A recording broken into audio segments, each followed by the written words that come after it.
The sun is shining, the birds are chirping, the bacon is sizzling.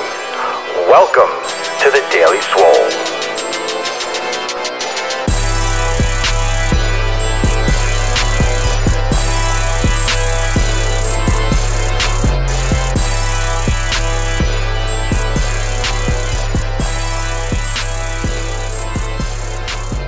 Welcome, everyone, to episode 65 of the Daily Mother Swole. That's right, one for each and every one of you.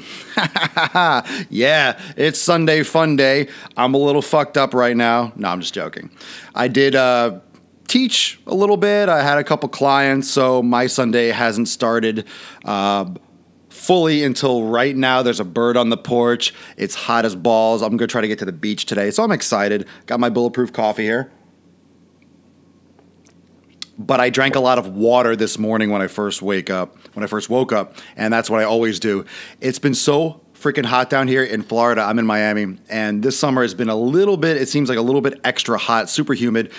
And I want to make a point because I've been talking to some people about their workouts, and you know, there's a lot of you that do CrossFit style training, and one of the fads and one of the things that is kind of cool but also dangerous are these super hot workouts. Now, hot yoga is one thing, and I'll talk about the difference, and I'll talk about really why this is popular. But intense training has become more and more like, wow, I murdered myself today. Wow, I had a killer workout. Working yourself to almost like injury is the fad. And that's why CrossFit kind of took off. That's why everything is so popular with working out in garages. Not as big of a deal in the summer unless you're somewhere where it's really humid or dry. Like these extremes, extreme temperatures, dry, arid climates like Arizona and Vegas. Something like here in Miami where it's super humid. Doesn't have to be, 95 degrees to be extremely dangerous. When there's a lot of humidity, there's a lot of water in the air, makes it harder for the body to evaporate water off the skin and out of the body, so it's harder for the body to cool off and regulate temperature. Again, goes back to one of those negative feedback systems I talked about earlier in my daily swoles, like number 2 or 4 or 6, something like that. Negative feedback systems, which are a really good one. Yeah, the hardcore gyms, right, exactly, Tommy. The hardcore gyms have no AC.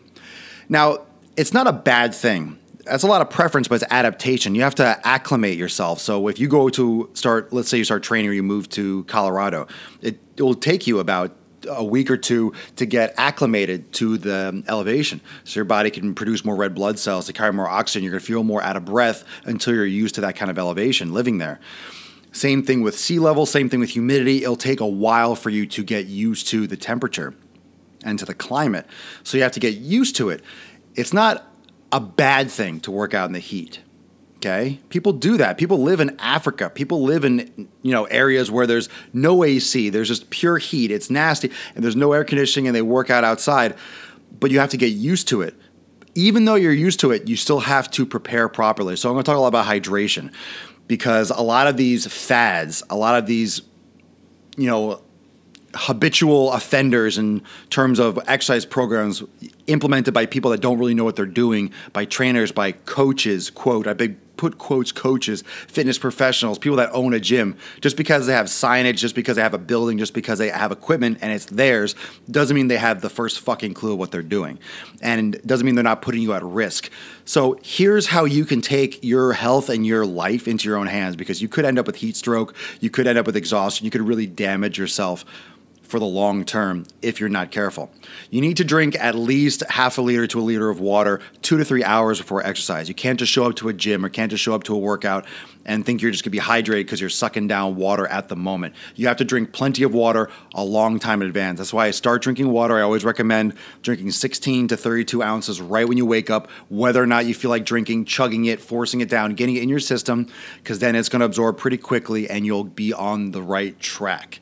I try to drink water before I start drinking coffee because I notice if I start drinking coffee, I'll put water by the wayside and I'll just, coffee, yum, yum, yum, yum. But I'll get fatigued more if I'm dehydrated rather than if I don't have caffeine. So water is more important. You need to drink during your workout, but that depends on preference. It depends on the conditions that you're in. It also depends on the activity. You don't want to be drinking a ton of water during activity if you're doing like yoga, where you're upside down a lot, you're bending upside down, you're doing high intensity interval training. You might have that water sloshing around, you might feel nauseous. This would mean that you should be sipping more water are sipping water more throughout, like tinier sips, but hydrating a lot more before. I know if I'm doing hot yoga, for example, and I drink a lot of water too soon before, I'm either going to have to piss or I'm going to be like nauseated because I'm going to have a full stomach of water during the class and you're upside down. Not good. So you have to hydrate more before and just sip more lightly through the workout rather than just pounding water during. Otherwise, you're going to feel shitty and your performance is going to go down. You're going to feel nauseous. You feel sick. Electrolytes. People drink a lot of Gatorade, sports drinks, electrolytes. You don't really need a lot of electrolytes until you're doing longer duration activity or extreme temperatures. So if you have saltier sweat, you can drink more electrolytes during your workout. But if you're doing 60 to 90 minutes, if you're doing more like a longer duration, you only need about a 5 to 10% solute or solution for your activity. Gatorade's much too high. That stuff's way too sweet. It's just marketing. It's more sugar than you need in terms. So you could. That's why maybe G2 if you don't mind all the chemicals and stuff they put in it, but a much more diluted solution of electrolytes, but that's only for 60 to 90 minute length activity, longer or really high temperatures, or if you know you're a really salty sweater. Some people don't have that much salt in their sweat. Some people just have it's more water based. Some people have really, if you have shirts or clothing that has the white streaks on it, you have a lot more of a saltier sweat. So you need more. Men need more water than women because you have more body mass, more muscle tissue, more size. So men generally need more than women do in terms of hydration. And like I said before, make sure that you're drinking a shit ton of water, especially if you're exercising in the heat. And the reason why I'm doing this talk now is because this is summer for pretty much everyone. Even Canada, even the Northwest, even anywhere that's normally cool, Minnesota, it's all kind of getting hot.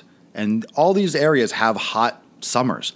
It's just not as long or as drawn out as something like Florida, where our summer lasts from frickin' April all the way until December. It's hot as shit.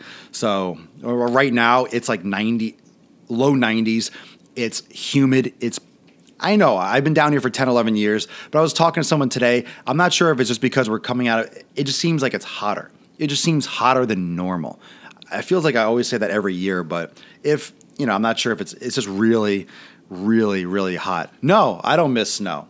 I like going up to see snow for maybe a vacation or something like that, but I don't want to live in snow all year round, okay? Because I grew up where there's 6 or 7 months of winter, and that sucks. That sucks. I'd rather have sunshine, go out there, and that's just sunny. I can go to the beach all the time if I wanted to. So, people come here for vacation. That's why I moved down here. I moved down here because I wanted to live somewhere that I wanted to vacation. People always come here around the world to come to South Florida vacation. Why not live here all year round? Not a bad deal, but you don't make it to the beach as much as you think you will, and that's why I'm going today, because I want to experience that again. I want to enjoy. I want to go get some beach life, get my umbrella, make sure I stay out of the sun, some of it, but I want to go in the nice, cool water, get some freaking nature under my belt. And I just want to finish up with not just drinking water before and during, but after. What are you drinking after your workout? Excuse me. After your workout, what are you drinking? If you weigh yourself before and after your workout, it's really water loss. You're not losing fat during your workout, but you can weigh yourself after a workout to see how much water you lost. If you're doing high intensity activity, if you're doing aerobic training, you could lose a couple pounds of water. You should be drinking 8 to 16 ounces for every pound of water lost, because any weight you're losing during a workout is just water. So if you're going outside, if you're going to be working out outside, if you're doing high intensity activity, if you live in a climate that has a higher humidity or a higher temperature, you need more water throughout the day. Make sure you're drinking probably up to a gallon and more, depending on your activity level. Electrolytes based on your sweat and how salty your sweat you have, your activity level, how much activity you're actually doing, male or female. But make sure that you are drinking and hydrating to your climate, because performance will go down. Your injury risk and your health risk will go through the roof if you're not hydrating properly. Don't overtrain. If you're out in the heat, if you're out in the sun, go out in the sun, do your workout for a little bit, do 5 or 10 minutes, go back in the shade, get constant shade, get constant cooling down, do it in spurts, do it in sets. Don't go out in the sun for hours and hours of activity. You will regret it and you're going to hurt yourself, okay? Very dangerous. Be careful. Be careful. What if your job is working outside? Drink a shit ton of water. before you go to work all day. Drink a lot of water all day, and I would definitely look into electrolytes or Celtic sea salt and things to hydrate, and stay out of the sun as much as you can. Take breaks regularly if you can. Yeah, if you're outside, wear long sleeves. I know it sounds counterintuitive, but especially in Florida, because I know you're in Florida, Tommy. That's why you guys see guys outside wearing like the towels around their head, wear long sleeves, white, it's a reflective color. Long sleeves because they're not cooking in the sun. Protect your skin, protect your body. You're going to sweat underneath, but you'll stay cooler, and just hydrate like crazy. Hydrate, hydrate, hydrate. All right? Thank you so much for joining me today on this Sunday fun day. Enjoy, be safe.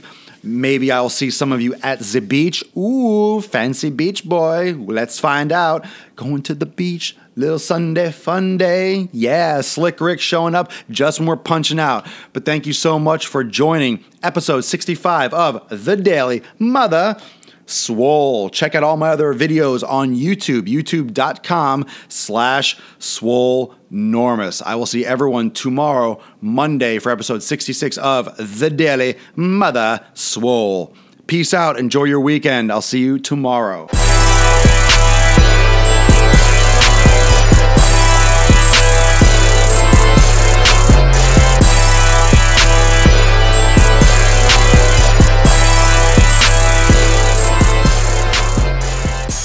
Another.